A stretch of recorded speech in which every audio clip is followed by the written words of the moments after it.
All right, what is up, Utah fans? This is Joseph back with the Utah Utes Football Digest. And today, Utah headed into Laramie, Wyoming, or I guess last night at the time you're listening to this or whatever, right? But Utah went into Wyoming, put the beat down on the Wyoming Cowboys, came out with the W 31-6, dominant performance.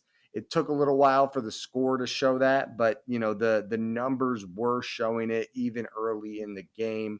Um, for a game that was 3-0 at halftime to be 31-6 at the end of the game, extremely impressive, guys.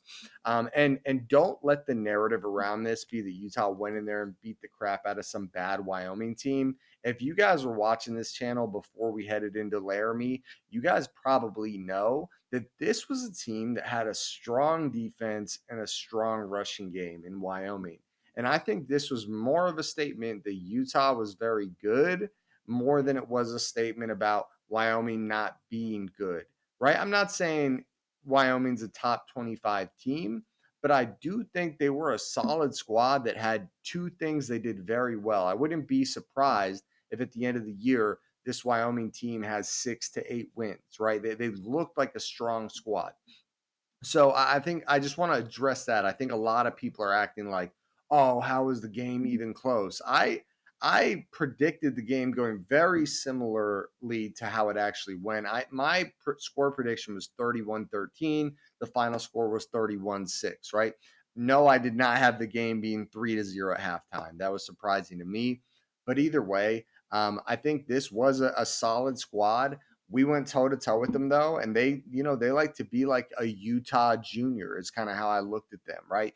Good defense, good running game. That's what wins you games. Well, the problem with that is you're going up against the Utes that do that better than anyone else in the country. Run the ball down your throat, especially this year with Jason Beck. God, we are going to get into that, guys. What an exciting offense this has been to watch. But we run the ball down your throat. We play great defense, and that's what Wyoming does, but they don't do it at the level we do it. They don't have the same level of talent that we have, and that started to play out over the course of the game. We're going to talk about it all, guys. We'll talk about our offense. We'll talk about our defense, who stood out, who impressed, who maybe has some concerns. We are going to talk about it. It's going to be fun. Before we get into it, smash that like button. That's going to help get the video out to more Utah fans. Also, comment down below. I want to know what you guys are thinking, who stood out to you, who might be a little bit of a concern right now. What are your thoughts there? Also, subscribe to the channel if you haven't already. We put out a ton of Utah Utes football content. If you're into that, let me know. Also, just going back to the or if you're into that, make sure you subscribe. But going back to the comments, I also want to. I'm going to talk about it in the video, but what questions have been answered about this team? What questions are yet to be answered? And feel free to drop anything I'm not touching on that you guys think is worth bringing up. And let's go ahead and dive in and go Utes. Okay, guys, I'm going to go ahead and start with the defense. So stick around if you guys want to know my thoughts on the offense, and we can talk about those numbers and we'll talk about the PFF grades. But the defense, the clear star of the defense for another week in another game is John Henry Daly. John Henry Daly came out of that game with a 90.3 PFF grade. But honestly, guys, I don't fall in love with PFF grades. When I first started this channel, I was really all about them. But they are important, especially if the eye test is matching what the grade shows. But more than that, John Henry Daly had a crazy pressure rate again. He had 3 pressures that resulted in 2 sacks and 1 quarterback hit. It really felt like he was back there quite a bit against Wyoming. But on top of that, he only had 23 pass rush snaps. So that means another game where he was almost at 15% pass rush win rate, right? So pressure rate. That's a very strong number, and it continues to go week after week. He was, upwards of 25 heading into this week, but another really dominant performance. And I think what really shines this week was the fact that he got it done. And really, you look across the board, no one else had more than 1 pressure on the Utah team, where John Henry Daly was in there 3 times. He was a key part of why that offense had no time to throw. So John Henry Daly continuing to come on as a stud. I feel like it's Jonah Ellis-esque, right? I'm not going to say he's Jonah Ellis. That's a big that's a big statement to make. Jonah Ellis had an extremely special season a couple of years ago. But I think the way that season unfolded is really similar to this, right? Jonah Ellis was, projected to be a starter, projected to be a solid player heading into the year, but nobody expected, or at least I didn't. And I'm a guy that follows this team quite a bit. No one expected that crazy season Jonah Ellis had. That's how I'm feeling right now about John Henry Daly, where it's like we expected him to at least get into the rotation, be a solid player. But holy crap, he is looking like one of the best edge rushers in the country. I couldn't be happier about that. I'm not going to touch too much on John Henry Daly. I'll talk about it more as the season goes. The guy's super impressive, the clear defensive MVP for my money. Te'o Johnson finally started to, kind of do his thing. Te'o Johnson was only targeted once, allowed 0 receptions, and just let me see, how many tackles did he have? Tackles for Teo Johnson. So it shows him with 3 assisted tackles according to PFF. But I got to tell you guys, this guy was flying around the field. He had more snaps than any other player on the defense. So you think about that, guys. 27 coverage snaps. He was only targeted once. Ridiculously good coverage there. But then his tackling, guys, if you remember in the late part of the game when Wyoming was still committed to running the ball, still committed to trying to make plays on the ground and trying to stay in this game, but also trying to, stick to their bread and butter. There was a hit where Te'o just flew across the field, met the guy toe to toe, and smacked him. Te'o hits like a freaking truck, dude. That must suck to get hit by that guy. But extremely impressive game for Te'o. He was one that did stand out to me during the game. Lander Barton, he's another guy that had a pressure. If you guys remember, the announcers were talking about it during the game where they were like, "Oh wow, yeah, you get rid of that ball with Lander Barton." I think it caused like a bad throw or something like that. Nate Ritchie, another tough game according to PFF, 55.3. Sad to see that. He did have 3 tackles. Problem is he also had 2 missed tackles for a 40% missed tackle percentage. So that's not what you want for Utah. He did also have a stop though, which is a neutral or negative play for the offense. So that's a check in his column. He was targeted twice, allowed 2 catches for 37 yards. That's kind of rough. So not a great look there for Nate Ritchie. He's another guy that got a lot of snaps. Aliki Vamahi had a pressure as well. Let's take a look here. Let's see. Anyone stand out as far as stops go? Okay, so this is another thing. Going back to John Henry Daly, I didn't even notice this before. He had 6 stops, guys. So on top of those 3 pressures, he had 6 stops and 1 forced fumble. That strip sack was the forced fumble, but 6 stops, guys. So on top of the 3 pressures that had 2 sacks and 1 hit, he had another 3 stops, so neutral or negative plays for the offense. Very impressive. Jonah Laia had 4 stops. So Jonah Laia, I think he had been struggling just a bit heading into this game, if I'm correct. He graded out at a 70.5, and he had 4 tackles and 4 stops. Very impressive. Neutral or negative plays for the offense. Again, guys, very impressive. I didn't notice Jonah Laie that much watching the game, but I like to see that.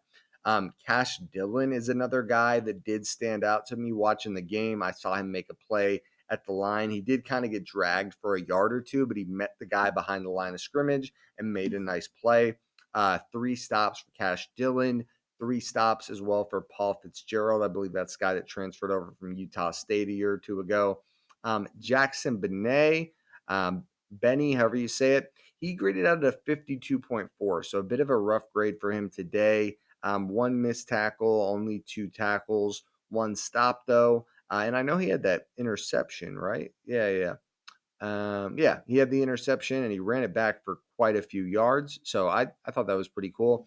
I think the reason his grade is as low as it is I'm guessing, is that missed tackle, but he also had 6 targets on him for 4 completions for 30 yards. So not a great look. You want to get that tightened up. Again, he's had such a strong season. I'm not too concerned, but he was a guy that I didn't expect to come out so hot this season. So maybe he's coming back down to earth a little bit. We'll see that. Oh, Elijah Davis. Elijah Davis is a guy that definitely stood out to me tonight. You guys probably know Elijah Davis. I've been a little critical, kind of calling him out where I haven't been super impressed.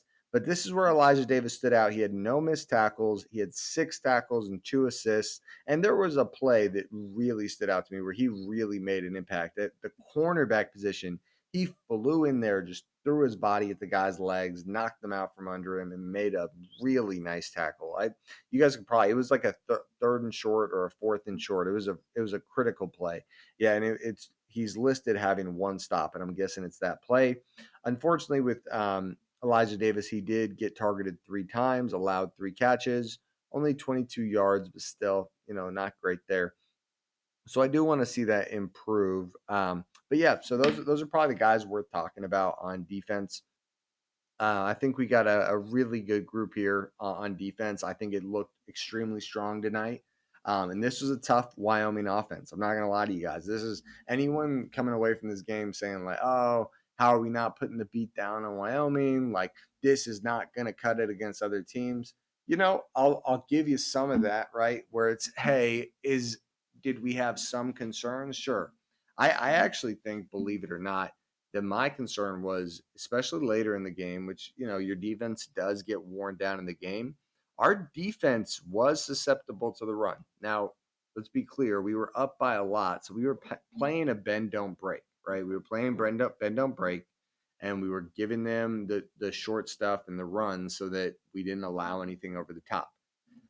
But they were a good running team, and it showed later in the game. It was like, okay, yeah, sure, we're playing bend don't break, but damn, we're making these guys look good. I'm sure I'm not the only one that felt that way. So, um, there were some guys that stood out to me tonight. I thought the defense played well as a whole. I think we could tighten up the run defense a little bit. Again, this is a good rushing team. Overall, the defense did what they had to do, guys. How much can you complain about when we're only allowing 6 points? And, that was basically only at the end of the game when they actually got any points. So how much do you really factor that in? It was a borderline shutout tonight, and that was considering this is a strong rushing offense. So great performance overall by the defense. John Henry Daly, clear MVP in my book. Okay, guys. Now we are going to talk about this Utah offense. A lot of good I saw today. I still think there's some questions to be answered, but we saw a lot of good guys. I think I saw some people on Facebook, or not Facebook, on X, kind of complaining a little at saying, hey, we're not taking enough shots downfield. That's not going to work against the big boys. Well, you guys, I would say there's some, there's some real critique there, but I would also say, are these games where we have to take shots downfield? Are these games where, like, do you want us launching up rockets downfield all the time if we don't have to? To me, I don't think that's a I heard someone throw out the stat before that Devin Dampier was averaging 6 deep balls a game, like 6 shots downfield a game last year. And this year he has less than that throughout the whole season. I believe someone said something like that. Don't quote me, but I also think that that's probably a sign that we're not having to, put up crazy points to win games, right? He has a good defense this year that he can lean on a little. Let's talk about his actual stat line, okay? So he dropped back 42 times, 39 attempts, um, 26 completions on 39 attempts, 66.7 completion percentage, 233 yards, 2 touchdowns, 0 picks, and one big time throw, one turnover worthy play. I believe they were on the same play where he had that wild drop back. The ball slips out of his hand. He scrambles, he picks it back up, then launches it over for a touchdown. I forget who it was, but a huge touchdown and a really, really nice play. I thought Devin Dampier had a pretty good game. I'm not going to be too harsh on him, guys. I thought when it counted, he made it happen. We went into halftime 3-0, and he pulled us back in. And even before halftime, there was a point where I believe he was 14 for like 19. I believe that was it. It was 14 for 19.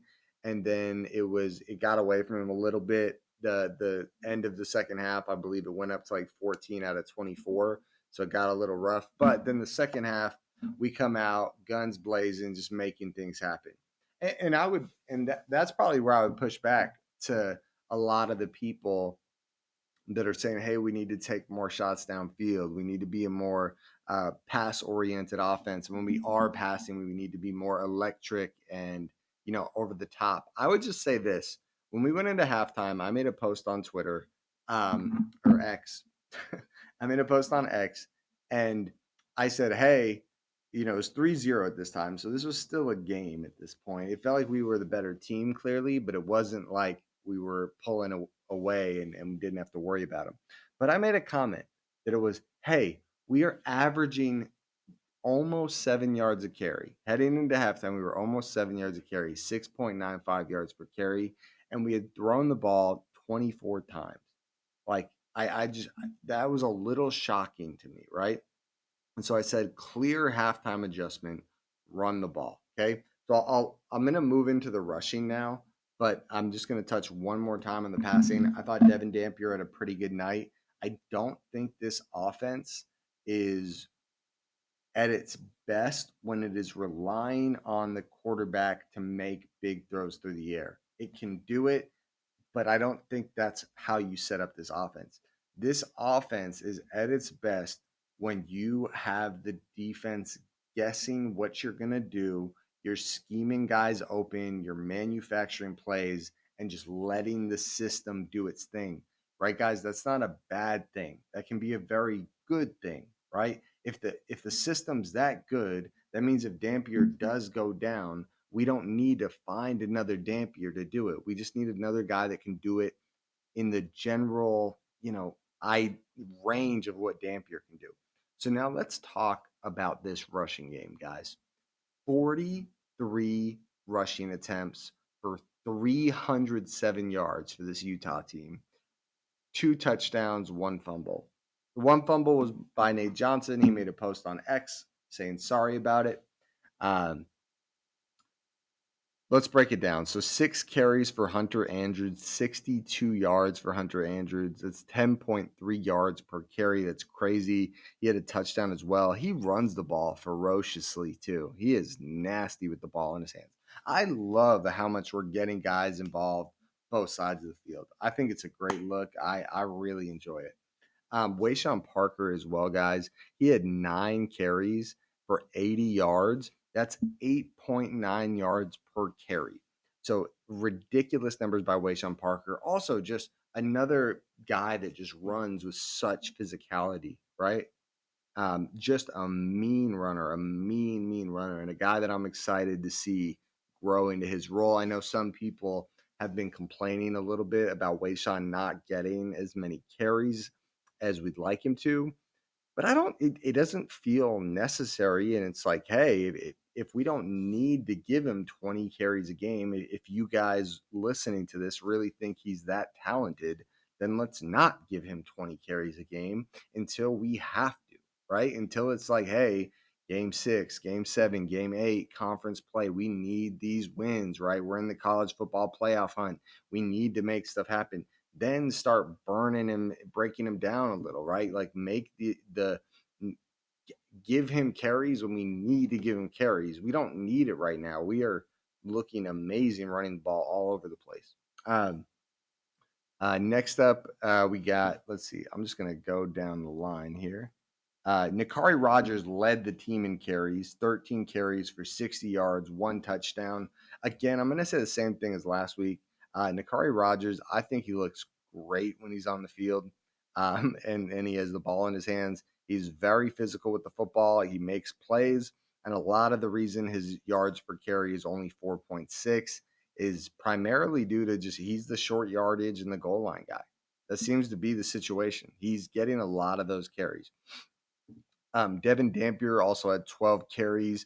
He went for 89 yards. So Devin Dampier in total went for over 300 yards.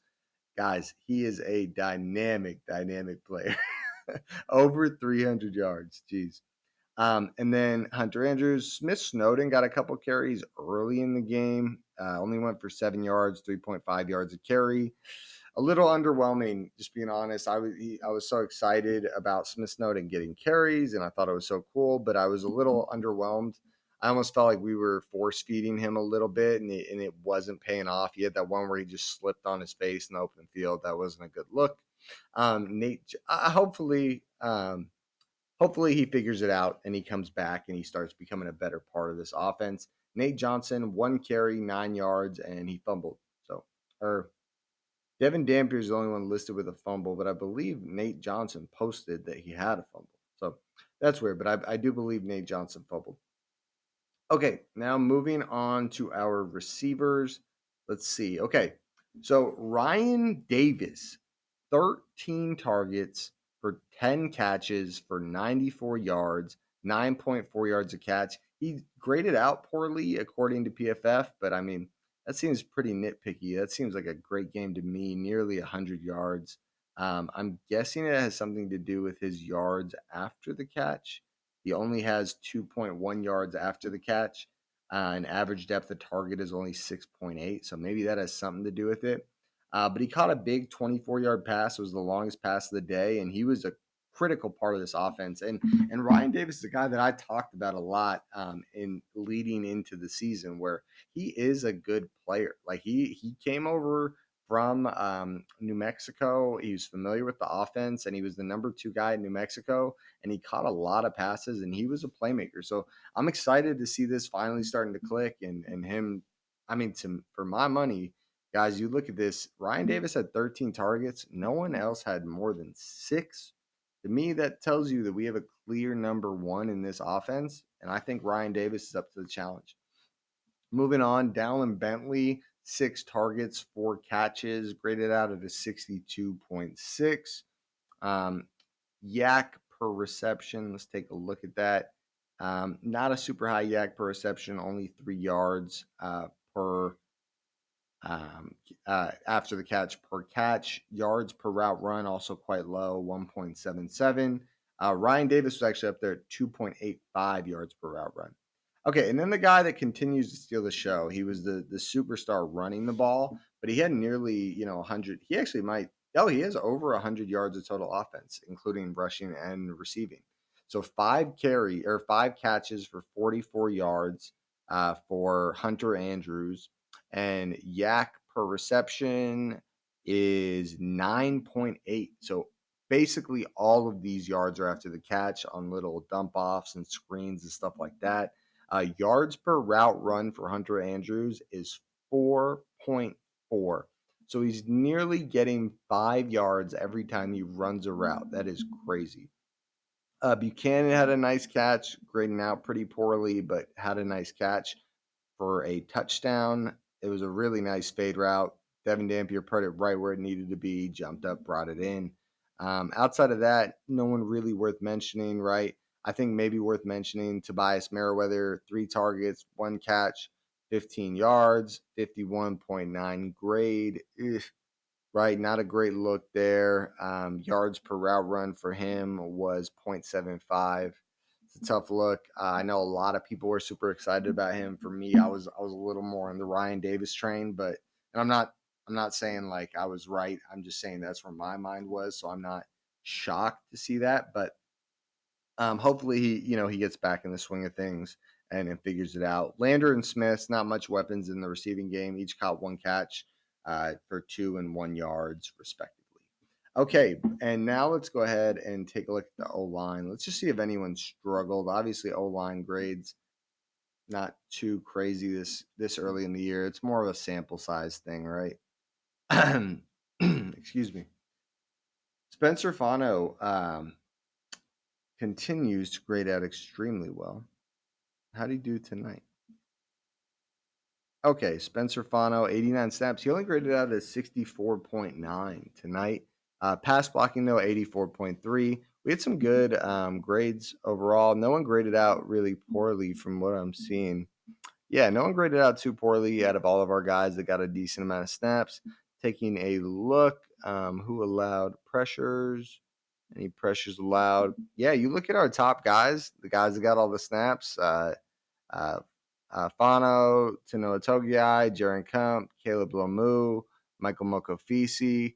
I mean, they only got one pressure on that whole group. It was on Jaron Kump. None of the other group allowed any pressure. So that's a good look. The problem tonight was this: Spencer Fano, 2 penalties. Jaron Kump, 1 penalty. Caleb Lomu, 0 penalties. Good for him. But Michael Mokofisi, 1 penalty. It was extremely, you know, alarming how many penalties we got. I think that's something we're going to really want to see get cleaned up as we get now, heading into conference play. Texas Tech next week. I'll give some thoughts on that tonight. Maybe just before we get out of here. But stick around, guys. I'm going to give my final thoughts on the game, what it meant, what questions were answered, what questions weren't answered, and how I feel moving forward. So stick around. Okay, guys, like I said, I'm going to give some thoughts on Texas Tech. I'm going to give some thoughts on questions answered, unanswered, all that stuff. Um, Before I got to dive into all that, though, if you guys could like the video, that'll help get it out to more fans. Comment down below. Let me know if I'm missing anyone that deserves a shout out or shouting out someone you feel doesn't deserve a shout out. And subscribe to the channel if you haven't already. Put out a ton of content for you guys. So I'd love to hear your thoughts, and I'd love for you guys to subscribe and stick around. Okay, so now we are talking about questions answered, questions unanswered. So first big question answered for me, guys, is the running game. This was a good Wyoming defense, and we ran for over 300 yards. Our running game is extremely good. Just so we're all on the same page, we should be able to put up a good running game against basically any team in the country, and that's really how I feel. I'm sure you guys are noticing all the announcers in the games waxing poetic about our offensive line. Well, there's a reason. We're throwing people around at the line. We're making big lanes for our running backs. And on top of that, we have a great play caller in Jason Beck and a great crew of athletic playmakers with the ball in their hands. It is a deadly, deadly running game. And what I love is so many different pieces are involved that it doesn't feel like one piece going down is a gonna really hurt this team. Obviously, Dampier would be different, but at least like the Hunter Andrews or Wayshawn Parker or Nakari Rogers, right? If any of those guys goes down, I don't think it's like a deal breaker for us. We got a lot of talented guys. Um, Other questions answered. I think our defense really got tested against actually, I'll touch on that in a second. So, question answered. I think running the ball, we looked awesome. Seriously, I think we looked really good. I also think some of the questions were answered about our passing game. Who's the main guy? I think Ryan Davis has clearly started to establish himself as the guy, and I like that. I like that we have a guy. And I think we are starting to see Hunter Andrews establish himself as the tight end. He is looking very, very good. So I'm very impressed with him, and I think he's kind of a tight end running back hybrid, but I think he is the guy at tight end. Now, next up, what questions have not been answered? I think I touched on this earlier in the video, but yeah, what does our offense look like when we have to throw, right? When we have to drop back, we have to take shots downfield, we have to come back in a game down 2 to 3 scores. What do we look like? I don't think we know yet, right? We haven't seen what we're capable of. We haven't seen a ton of risks, and that doesn't necessarily mean it's a bad thing that we can't come back, but we haven't quite seen it yet. I think we will have to see when that time comes, because there will come a time where this Utah team is down a couple scores. I don't think that's what this team is built to do. Just being honest with you guys, I think this is a team that is meant to have a great defense, great running offense, keep the game close, and beat them into submission, just like many of the other Utah teams that have been great in the past. Yeah, I mean, for me, that's a big unanswered. And I'd also say the other big unanswered for me is how good is our run defense? Because, yes, I do feel like Wyoming brought a very good rushing attack, but I also felt like they did pretty well against us. Let me just pull up the actual numbers and tell you guys. Wyoming, how many yards did they rush for against us? They rushed for 121 yards, but I just want to look. What was their average number of yards? Okay, so the rushing attack for Wyoming, that guy Toad Harris, that he was legit. He ran for 8.5 yards a carry. Their other running back Kelman ran for 5 yards a carry. Um, one of the running backs ran for 1.9 yards a carry.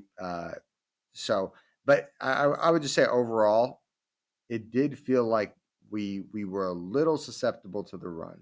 Um, so I think we did a good job stopping the run tonight. But I did think there were just some cracks, maybe like, hey, I don't love seeing them breaking off big runs at the end of the game like that. I know it's bend don't break, but I do think that's a question for me at least. So that's where I'm at, guys. I think there's a lot of good to look forward to. Uh, I'll touch quickly on the Texas Tech game. My deep dive breakdown will be out later this week, so make sure you guys keep an eye out for that. But I think the number one thing with the Texas Tech game is just big noon kickoff, guys. The national spotlight's going to be on us. It is an opportunity for us to make a statement. I believe we are both going to be undefeated heading into that game. Let me just double check the Texas Tech win. Yeah, Texas Tech, big win today over Oregon State, or big win yesterday, depending on when you're watching this. Yeah, two undefeated Big 12 teams, kicking off conference play, 3-0 each. It's going to be a fun one. I don't think either team, Texas Tech or us, has really been tested. So this will be the first big test for both teams.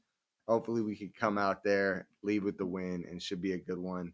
I will see you guys in the breakdown later this week. I'm going to get out of here. Like the video, comment down below, subscribe to the channel. I'm out of here. Go Utes.